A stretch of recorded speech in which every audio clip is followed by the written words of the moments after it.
Welcome back. This is K24 this morning, going through our newspaper review and talking about COVID-19, preparing or preventing a second wave. That's what we're discussing right here. We also have a question of the day where you play a critical part in that prevention or preparation. Let's have it up on screen. What challenges do you have following the Ministry of Health COVID-19 guidelines? What challenges do you have following the Ministry of Health COVID-19 guidelines? Send us your feedback on the WhatsApp number at the bottom of the screen. You can also get me at I am Jeff Mote or at K24 TV. Let's have that discussion right here. I have a tweet in from James Mwashigo saying the problem is we are sending our children to school. The government has said that we should send them to school. That's my challenge because we're hearing students being infected and there's nothing being done. Serikali bana. Okay, let's actually take it from there because even as it stands right now, and Shamsa, I'm sure this was a key point of concern and very many parents wondering, okay, fine, we're opening up our schools, but really not sure if we can keep these children safe. We've seen it happen now. Infections are now taking place in schools. What do you think, if you were to advise the government, we close all schools, go back and just wait? I think the question is when we were opening that school, what was the mechanism to make sure that everybody who was going to teach or interact with the children was following these rules for COVID? Because maybe they come and wear the mask when they're interacting with the children. What are they doing outside? What was happening in the classrooms? We saw pictures of children sitting on the floor with their mask. What is the spacing out in that classroom? Are kids going to come to school and be like, your mask is really nice, oh, look at mine, and you know, those kind of things. So unless at a policy level and at a school level we've taken responsibility for creating a safe environment, it becomes an individual decision. You see, if you are lucky enough to go to a school where I'm going to say there are going to be 10 children in class, very well spaced out. The teacher has been educated on COVID. The teacher also has healthcare prevention in case anything happens to them with COVID. Then you can say send your kids to school. But if you're going to send your child to a class with 40 to 45 people, the teacher is maybe not trained, the people around there are not trained, I mean, it becomes, like we're saying, it's a personal question. Would I personally send my child to a class with 40, 45 people? At this point, I wouldn't do it. Right. And it's a key point of concern. I want to bring Samuel back in on this particular discussion. Samuel, on the front page of the Star, COVID surge, hotels to admit patients. Nakuru, your county, Uasin Gishu, Nandi, and Trans Nzoia assemblies shut as virus sweeps across the counties. But there's also the key issue of bed capacity in the county to handle this. Of course, Ministry of Health went around, inspecting various counties in terms of the capacity to deal with this. But from where you stand, is Nakuru County able? Are the beds full in terms of capacity on that? Where does the county stand on this? Okay. On behalf of Nakuru County, I wish to say that Nakuru County is capable of handling this COVID-19. We are prepared for that. Recently, we employed more than 592 health workers.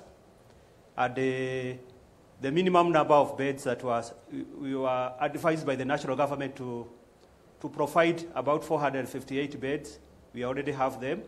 And I want to say that right now, our facilities are not yet full. And therefore, we still have a space for admission. And most of the cases that we are handling here in Nakuru County, most of the patients are what we call asthmatic patients. And therefore, we have trained our community health volunteers, more than 4,060, so that they can be able to handle these cases at home-based care. And therefore, more than 80% of the victims, we are handling them at the home-based care, at the household level. And therefore, we still have a space for admission. When you look at this, Gregory, I'll come to you because from James's tweet that we got in, clearly you can see the psychological struggle right there. The government telling you one thing, there was assessment going on this week for grade 4 and class 8, but at the same time, you're looking at the numbers coming in from the same government's Ministry of Health, totally different story. What are you telling those, patients who come to you with that issue? Because the last thing you want to do is endanger the life of your children. True. Actually, the first question that I would even ask is whether we provided psychosocial support to these particular students that have gone back to school, because yes, their normal schedules have been tampered with, i.e. they had the expectation that possibly by the end of the year I'll be possibly have done with the school, Some of them have lost their parents have lost jobs. So we are having students to actually assess that are not psychologically okay. Whether we have provided that psychosocial support is another question that we really need to ask as a society. I think for me it begs a lot of honest conversation for us as a society. Yes, there is a lot of PR about the whole thing, because when you look at even the developed country, people who have really have decorum and respect that I will not hold any data to actually threaten people's life. They've actually closed school for a second wave. Israel did it. UK did it. So I think for me, we really need to really have a honest conversation about ourselves and really know that I am sitting in this particular office and any data that I have can actually endanger life, and the many cases that will be lost out of me not really disclosing the data, just doing PR. I think for me, it really begs a lot of question and respect and self-honesty for you as a leader. How are we going about it in terms of even psychological well-being? We have reduced the cases of just saying do this, and the numbers are this. What are the implications of those numbers, i.e. to our economy? Because at the end of the day, my environment is shaped by the fact that I can put food on the table. How many people have lost their jobs? How many people are working on half salary? Because it has reached a point where guys are saying, I have stayed on this particular match. There is no hope because of this conflicting information. I'm being told this. And the political class is doing this, people who are the leaders. So I think for me, there will be a lot of conflict. And if you're not careful, from a sociological point of view, we risk anarchy, where I'll say, I will not sleep hungry. I'll not sleep hungry because a human being, when you're pushed to the wall, anything can come from them. So I think for me, it's a high time we become very, very, very honest and really state that, yes, we are trying to open our schools, but let's be ready. Let's be really honest to say that if the worst comes to the worst, we can close the school. Because life comes first. Okay, and we have some feedback coming in as far as our question of the day is concerned. Let's have that up on screen. What challenges do you have following the Ministry of Health COVID-19 guidelines? Or once again, what challenges do you have following the Ministry of Health COVID-19 guidelines? Let's have those messages up on screen. Hello, Ken, for this morning. The problem is that the Health Ministry has put some measures on how to keep social distance and proper wearing of masks, while some leaders are holding political meetings and are not adhering to the COVID-19 guidelines. So once again, the leaders being brought into focus as far as this particular issue is concerned. Challenge faced by my side in our community, people don't believe that there is coronavirus. When you ask them, they say, have you ever seen someone who is sick with your eyes? Yes, so it's still a perception issue being dealt with. The biggest challenge is that here one mingles with people who believe that COVID-19 isn't real, and their good reason is that no one around them has suffered nor died of COVID-19. Therefore, even when one adheres to the rules, your neighbors ignore them flatly. That's Jenga Wakongo from Kihara. We have one more. COVID-19 has brought many challenges since most of the businesses are given guidelines that called discount that you may not be able to afford. Okay, so keep those messages coming in. Once again, you can get me at I am Jeff Mote or at K24 TV. Even as I spoke about this, Daktari, there was a time, and this was even fodder on social media, people talking about them getting a severe cold and asking themselves, could this be the second wave of COVID-19? And at this point, people are wondering, okay, common cold, COVID-19, when should the red flag be raised? So it doesn't mean they both can't happen, because we are seeing something else at the moment, some kind of viral infection. People are coming with a flu, cold, cough, even diarrhea, vomiting. The thing is, go to the hospital. Go to the hospital and be checked. It's not about the COVID test. It's really not about the COVID test. The COVID test, like we've discussed previously, can have variability. I can have a positive, I can have a negative, then we start fighting about the laboratories. What you need to do is go and get a clinical evaluation, meaning go and let a doctor see you and see, are you sick? Do they feel, because they're the people with the experience, whether this is something to be concerned about? Is it a common cold? Is it even COVID that can be managed at home? So you need to be seen by the doctor, and sometimes basic tests. We're not saying you go to a facility and they do 30,000 worth of tests just because you've got a cough, but basic things just to see, are you someone who just needs some honey, ginger, lemon at home? Do we need to give you a little bit of medication? Or is there a problem? Right. But if you feel something is wrong, just go to the hospital. Go and let somebody assess you. Because a lot of people have sat at home feeling like, oh, this is nothing too serious. And then by the time you're coming, we are rushing to catch up. Right. And even to talk about that, we are still taking your feedback as far as this is concerned. We have a question, and I believe this one is for Samuel Kingori from Nakuru County. Let's have it up on screen. Hi, Jeff and team. In Nakuru, Level 5 Hospital, 20 staff are infected with COVID-19. It was closed this week for fumigation, but this is not enough. What is Mr. Kingori doing to motivate these workers, and what is his plan if all healthcare workers are being infected? Samuel? There you have it, talking about Nakuru Level 5 Hospital, staff infected with COVID-19. It's been fumigated, but they're feeling that this isn't enough. How do you address this particular issue? Yes, that is very true that fumigation is not enough for that.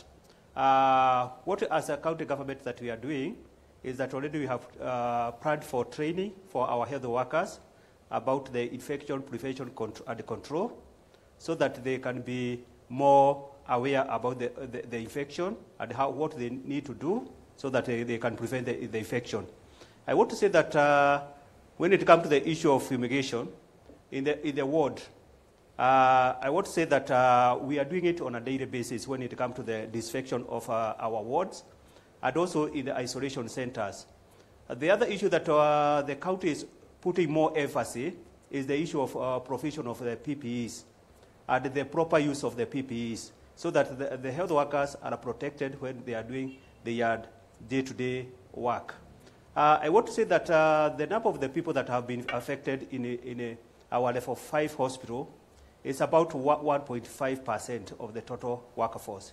We have a total of about 1,500 health workers in our Level 5 hospital, and therefore it's about 1.5% of the workers that are affected. I want to say that why this is so. I want to say that we should know that health workers are a part of the larger community, and they live within the society. And therefore, when it comes to the infection, it doesn't mean that they will get the infection only from the hospital. They can get the infection from the larger community, the means of transport, the social places that they visit, the public places, and therefore they can get this infection from other sources. I want also to say one thing, that we have 4 isolation centers in the county. That is Naivasha, Lagalaga, Bodeni, and PGH.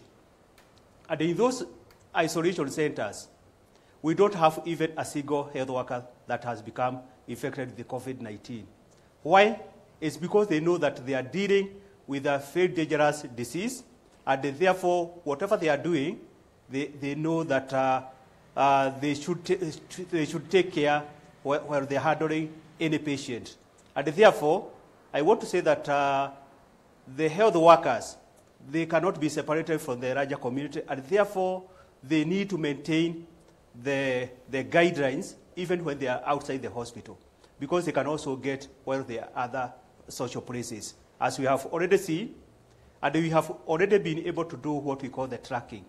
When we are doing this issue of contact tracing, one thing that we are doing, and we are doing very well, is that we are working with other government organizations. That is national government administrative officers. And therefore, when we get a case in Nakuru, we usually share the information across the board. And therefore, most of the time, we usually track individuals. Like, for example, individuals that we have put in home-based care, we usually track them. And we are able to see the movement they are making while they are in isolation. And then may I tell you that some of these people that you get infected, you find that they have a linkage between among themselves. And you find that most of these cases, they are found in the social places. Thank you. Okay. And even as you talk about that, even when you talk about tracking and testing, that's usually after infection has taken place. As a county, is there any proactive measure being put in place as we move forward in terms of social gatherings? We can see where it's all about BBI, rallies, the political class really beating the drums to try and popularize this particular initiative. As a county, is there any proactive measure we're taking in terms of these rallies coming to Nakuru County? Yes, already this week we had a meeting on Monday with His Excellency the Governor and the County Commissioner, They chaired a multi-agency coordinating committee. And we as a Department of Health, we came up with some recommendations that we think that if these recommendations are put in place, we can be able to interrupt the transmission of COVID-19. One of the measures that one of the recommendations that we made is about the banning of social gatherings, the meetings, the political rallies. We advised the multi-agency team that we need to ban these political rallies. We need to ban the social gatherings. We need to ban the public meetings, whereby you have seen that most of the people, like for example in value places, like recently we had a case somewhere within this country, whereby people went for a burial of a musician, and you find that more than 3,000 people attended that burial. And therefore, these people, most of them, they could not be able to keep the social distance that we are talking about. They were not wearing the mask, and the way they were shouting. And therefore, we have already advised the government on the issue of banning the social meetings. The other issue is that we have also recommended to the government that we need, if the business community, the churches, and even the social places, that they are not going to adhere to the COVID-19 regulations, we need to close down those businesses. Because most of the, like for example in the bars, people, when they go to those bars, they cannot be able to keep their social distance. And therefore we are saying, if these bars will be the cause of this infection, why don't we close them down? The other issue is that, like for example, the burial. People are attending burials in large numbers. And what we are saying, can we reduce the time for mourning? Okay. People are taking even 1 week to bury their loved one. Why don't we reduce that time? Because when you find that when these people are doing the organization, they are meeting at household level, and the number of the people that are attending, they can also be a problem. Okay. Thank you. Okay, let me bring you back to studio, because even as we get to the tail end of this particular show, we also want to talk solutions moving forward, and prevention always being the best cure on this. Dr. Shamsa, what are you telling the patients who come in, luckily probably test negative, or coming in for something different? Because quality of life is also very key. For very many people, they couldn't go to church, some people couldn't do various activities, and now they have them again. How do they live their life? Not unless we have a whole national lockdown. How do you live your life and stay safe? I don't know whether we can even go back into such a serious don't think lockdown. That's on the cards? So we'll see what happens next week. But okay. when we get the address. But I think what we need to do, one is, we don't, like I'm telling you, no one has anything amazingly new to tell you. We need to go back to the concept of wearing a mask. The best analogy which I'll use is the same way we talked about HIV. When we're talking about safe sex, we talked about using a condom. You can't use a condom once in a while for some encounters, or use it for half the encounter. It's the same thing with the mask. Just put on your mask. We're talking about what's the way forward. I know part of the reason everyone is also fatigued is a lot of the scandals that came in with COVID, which is why it dented a lot of the credibility around this. It doesn't mean that that disease is not real. We need to move away from the concept that, I haven't seen someone with COVID. You also haven't seen someone with hepatitis B, but it exists. You might not have seen HIV. It exists. There are many cancers you haven't seen. It exists. And for the person who gets it, it's quite real. So for everyone, we just go back to those measures. The question you're asking is, what is the challenge you've faced with the COVID-19? Your healthcare workers have faced the same challenge. I think from March, their family members I have not seen. We also don't interact in any kind of social setting. Especially when you work in that center, you're worried about being the person who might expose people.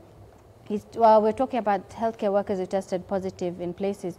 Even if it's 1%, when you get one healthcare worker who tests positive in a hospital, that dents the morale for everyone in that hospital.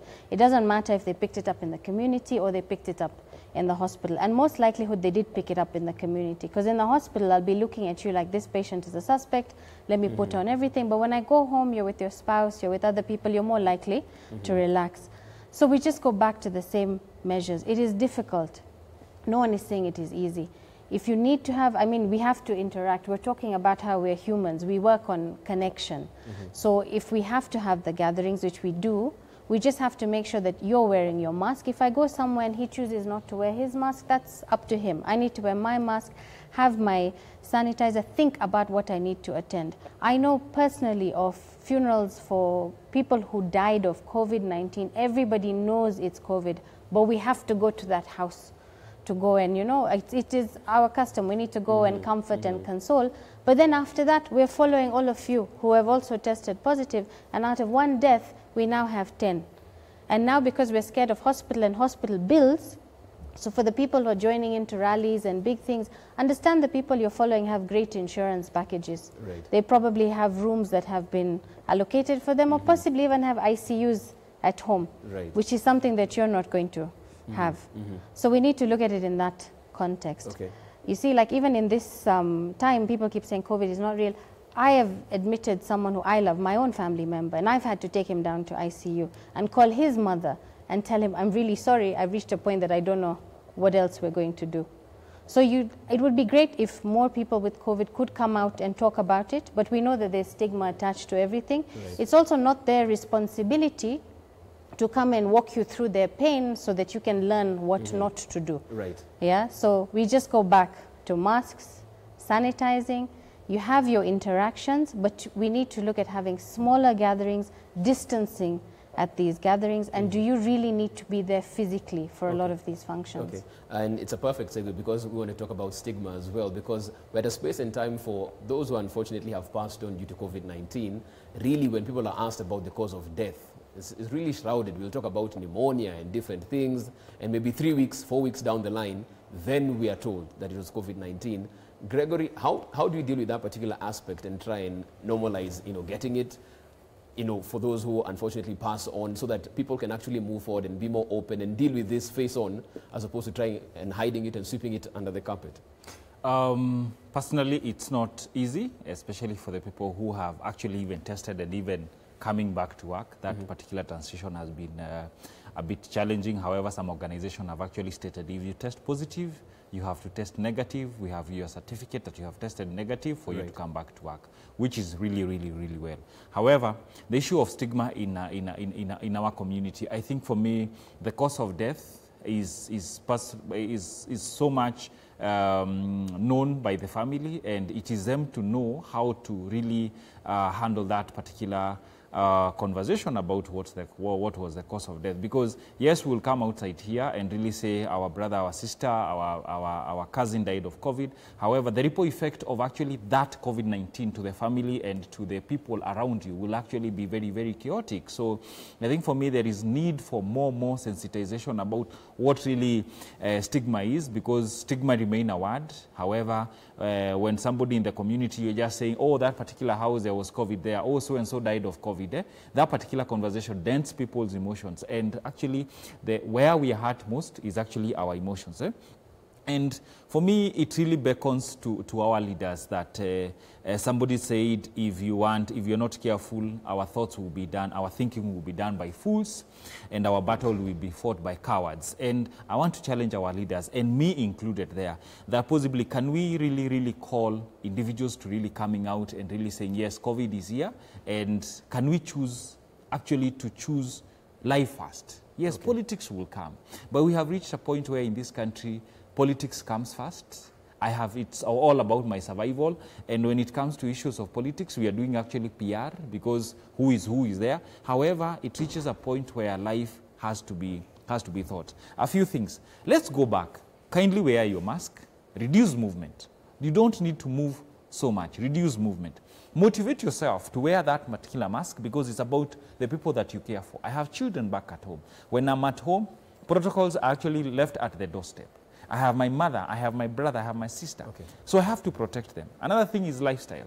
Guys, it is not easy to fight COVID. We are only seeing COVID as a disease. But the ripple effect of COVID-19 in terms of our lifestyle, if you look at our debt nationally, even in the individual debt, we are doing 240 billion, all right? Because of why? We are not changing our lifestyle. We are not summoning ourselves and really asking ourselves, how has COVID-19, how has this particular time really affected me? We are not even aware of ourselves. So actually, when we are talking about stigma, yes, in the institution, but also there is self-stigma. I I've numbed my emotion because I cannot really fathom how I will deal with COVID-19 when I'm told it's positive. So, and I have to choose myself because when I look at the political rallies, yes, the leader can actually manage one and a very good hospital and good meals and good care. However, the people who are there, I think for me it's high time we start using our brain. Okay, and I think that's where we'll wind up this conversation as far as it's concerned. And of course for you, at the end of the day, like you've heard, it really is personal responsibility dealing with this. We can point our fingers and talk about the political class and various leaders, but you have a role to play. So keep that social distance, sanitize and wear your mask. That really is the only way we move forward from that. And thank you so much for making time, Gregory Mwaura. Asante sana. Dr. Shamsa Ahmed, thank you so much. And like we said, I'm hoping next time you come in, we'll have some good news. Inshallah. Inshallah. Yes. We put that. Also, joining us via Skype, of course, we had our very own Samuel Kingori, Chief Public Health Officer in Nakuru County, just painting a picture of how it is at a county level. Many thanks for your time as well. That's where we draw the curtains as far as K24 this morning's news super review is concerned. We take a short break. We're back on the other side as we get interactive. This is K24 TV. Don't go too far.